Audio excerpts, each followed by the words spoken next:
안녕하세요. 저는 동네에서 이웃들과 작은 도서관을 운영하는 이승이라고 합니다. 도서관은 협동조합으로 운영하는데 올해로 12년 되었네요. 저희 도서관은 시작할 때부터 공동체의 가치를 중요하게 여겼습니다. 그러다 보니 지난 2018년부터는 공동체와 자치를 지원하는 중간지원센터를 세 단체와 컨소시엄을 만들어 공동 운영하고 있습니다. 그래서 제가 읽어드릴 저항의 공론장에서 협치의 공론장으로 라는 이야기를 받자마자 이건 운명이다, 팔자다 이런 생각이 스쳤습니다. 그리고 여기 희망제작소에 오는 동안 버스 안에서 떠오른 건데요. 물론 그동안 쭉 생각해 오던 것이긴 하지만요. 더 행복한 민주주의를 위해서는 다수결이 아닌 다수의 수기가 필요한 것 아닐까입니다. 다수의 결정에 따라 정하는 것이 아니라 다수의 생각을 깊이 있게 나누는 것, 그리고 결정은 천천히, 충분히 고민하고 하는 것, 그게 필요하지 않을까 싶었습니다. 그래야 슬픈 사람이 적어지지 않을까 싶거든요. 선택받지 못한 소수를 감싸 안을 수 있는 사회, 그건 그 사람들의 이야기에 귀 기울이고 이해하는 과정이 먼저 있어야 할 것 같아요. 인사가 길어졌네요. 아무튼 요즘 저는 공동체를 지원하는 주민들과 주민자치위원회 분들을 만나 스스로 다스리는 나, 스스로 다스리는 마을, 스스로 다스리는 사회의 이야기를 나누고 있습니다. 운 좋게 제가 읽어드릴 내용이 이런 부분과 맞닿아 있어서 행복합니다. 그럼 시작하겠습니다.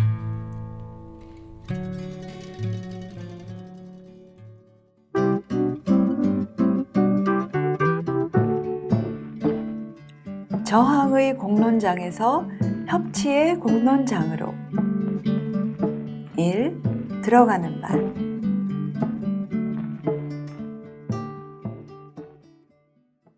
최근 시민 참여가 대세다.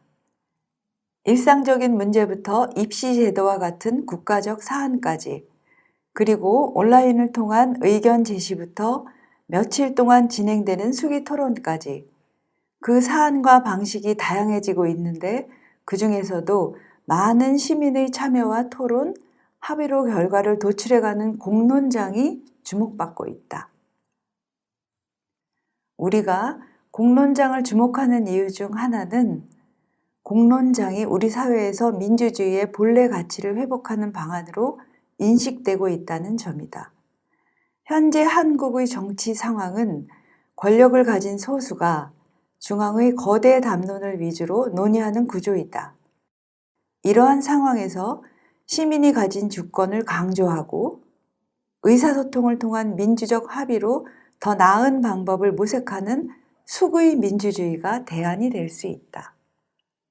공론장에서 이뤄지는 수구는 선거 기간에만 힘을 갖는 주권이 아닌 생활의 영역에서 행사되는 주권과 그 주체로서 시민을 다시금 상기시키는 방법이다. 본 글에서는 우리 사회의 정치적 상황에서 시민사회 공론장의 역할과 성격을 되짚어보고 행정이 민관 협치의 한 방법으로 공론장을 활용하는 사례를 살펴본다.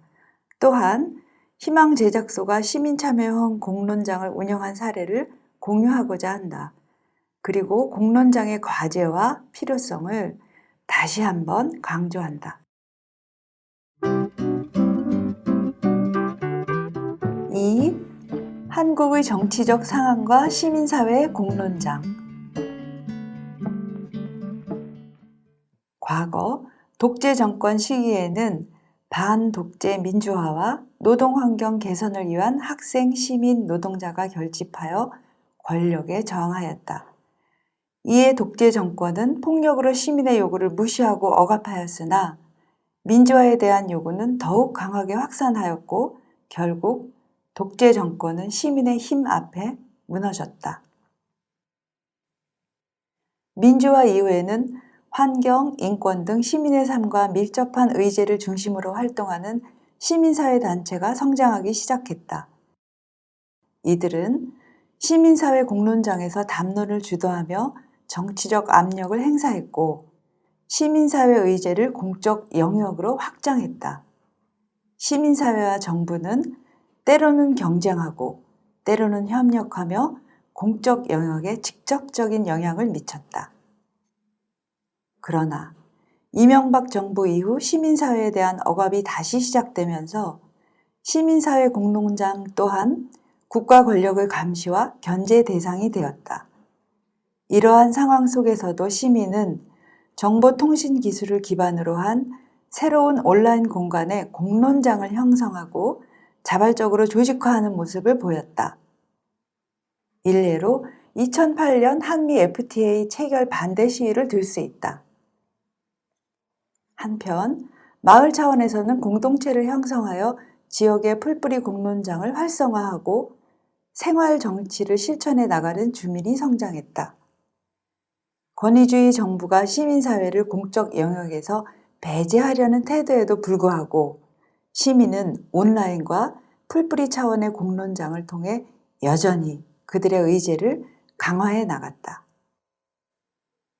최근 국가정책의 시민 참여가 강조되는 흐름 속에서 공론장은 정부 차원에서도 적극 도입하는 것으로 보인다. 정부는 공적 영역의 시민 의견을 직접 반영하는 민간 협치의 통로로 공론장을 활용하고 있다. 다음으로는 정부가 직접 운영하는 공론장의 배경과 사례에 대해서 알아본다.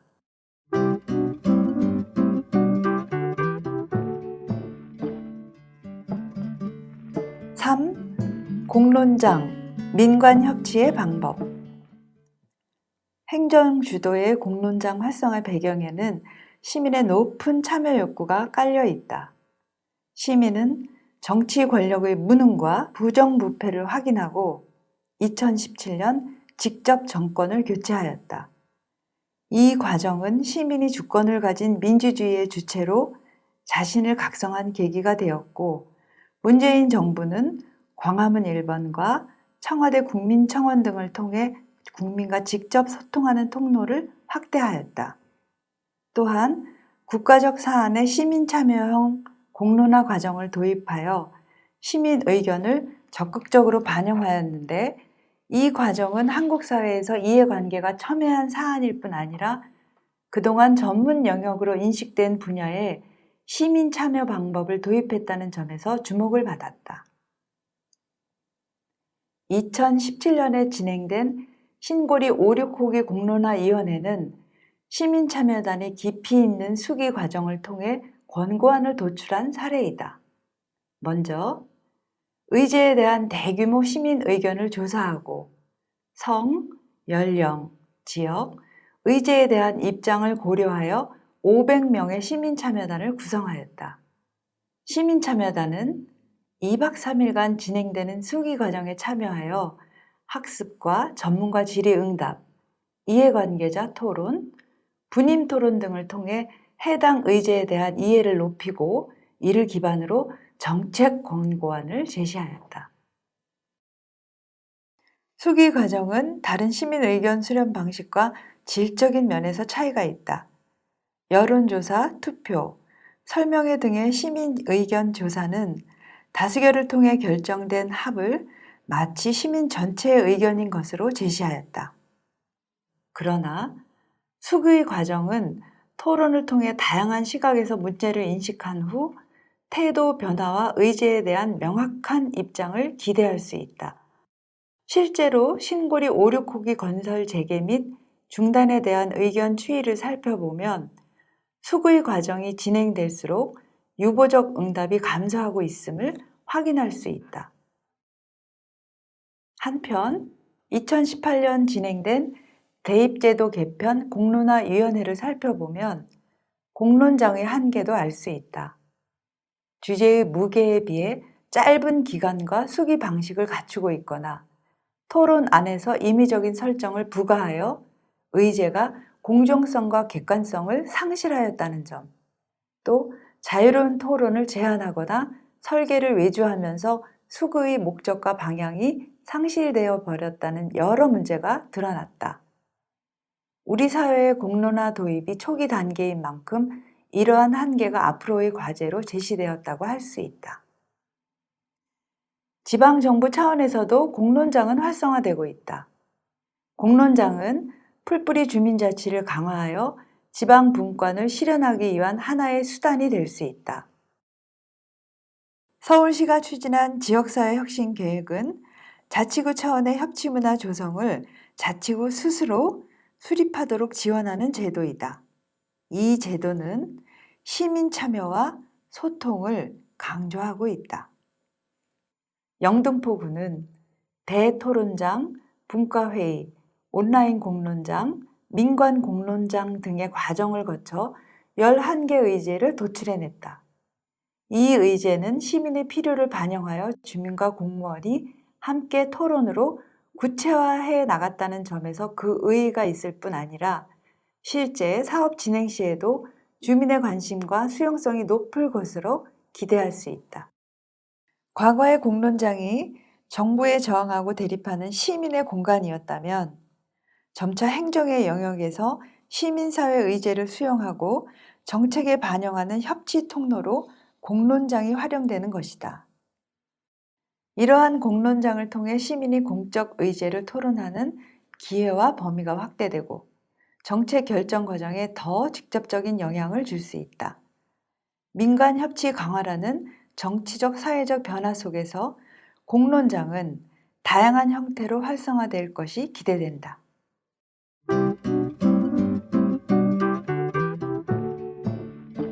4. 희망 제작소 공론장 운영 사례. 희망 제작소는 정책 결정 과정에 시민 참여를 강화하는 방안 중 하나로 시민 참여형 공론장을 열고 있다.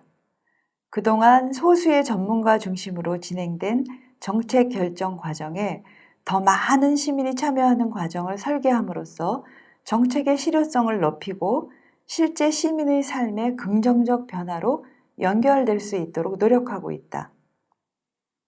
대표적 예로 주민참여예산제 교육을 들 수 있다. 다소 어려운 예산에 대한 교육뿐 아니라 지역의 필요를 발굴하고 이를 예산 편성에 반영할 수 있도록 한다. 희망제작소 주민참여예산 교육에서 주민들은 지역에 대해 함께 고민하고 자원을 모아 주민의 필요에 맞는 사업과 예산 계획을 작성한다. 이 과정을 통해 주민들은 사회적 자본을 함께 만들어내고 민주시민으로서 역량도 키울 수 있다. 또한 기본계획 수립 과정에도 희망제작소는 시민참여형 공론장을 운영하고 있다. 2019년 부천시 청년정책 기본계획을 수립할 때에는 청년 참여형 공론장인 부천시 청년정책 디자인 캠프를 통해 부천시 청년의 어려움을 공유하고 청년 간 토론을 통해 구체적인 과제를 발굴하였다. 이 과정에서 1인 가구 지원 조례, 주거보증금 지원제도와 같은 기본적 권리를 보장하는 과제뿐 아니라 재충전, 휴식지원, 청년 소모임 활성화 등 삶의 질과 관련된 분야도 심도 있게 다루었다. 그리고 새롭게 등장하는 노동 형태 모니터링과 같이 사회의 변화 속에서 사각지대에 놓여 있는 정책 대상을 발굴하기도 했다. 이상과 같은 공론장에서 발굴된 과제는 이후 정책에 실제 반영되는 과정을 통해 완성된다. 개인의 문제를 우리의 의제로 만들고 그것이 정책이 되는 효능감을 경험한 시민은 지역사회에 대한 관심을 높여 더 많은 참여로 이어질 수 있다. 희망제작소는 향후에도 시민 주권 강화와 민간 협치 활성화를 위하여 다양한 형태의 공론장을 운영할 계획이다.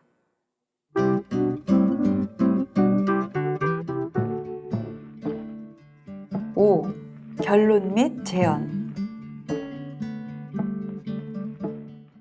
한국의 역사 속에서 시민사회 공론장은 권력에 의해 탄압받기도 했고 협력적 관계를 맺기도 했다.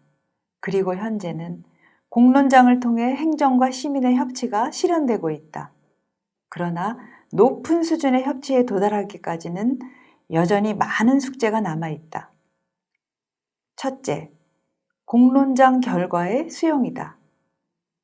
결과물을 정책 결정권자의 입맛에 따라 취사 선택하거나 정당성 확보를 위해 형식적으로 운영하는 사례가 보인다.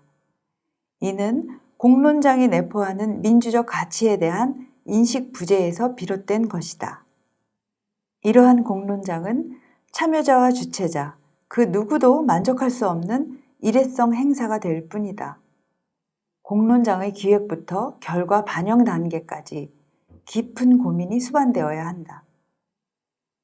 둘째, 공론장 만능주의다. 체계적인 준비 없이 시민이 해답을 제시해 주길 기대하며 무작정 공론장을 개최하거나 시민이 다루기 적절하지 않은 내용과 범위까지 공론장에 일임하기도 한다. 당연히 시간은 부족하고 토론에 필요한 자료나 정보는 미흡할 수밖에 없다. 공론장은 원하는 것을 내놓는 도깨비 방망이가 아니다. 공론장이라는 무대에서 시민, 전문가, 공무원이 각자의 역할과 협력을 할 때 협치는 달성될 수 있다. 마지막으로 공론장을 통한 협치 실현을 위해서는 민주시민의 성장이 뒷받침되어야 한다. 토론 문화가 정착되지 않은 상황에서 공적 토론에 참여하는 것 자체가 낯선 시민이 대다수이다. 시민에게 토론과 민주적 합의를 연습할 기회를 더 많이 제공해야 한다. 그리고 의견의 실제 반영을 통해 참여 효능감을 경험하게 함으로써 적극적 시민이 되도록 촉진해야 한다.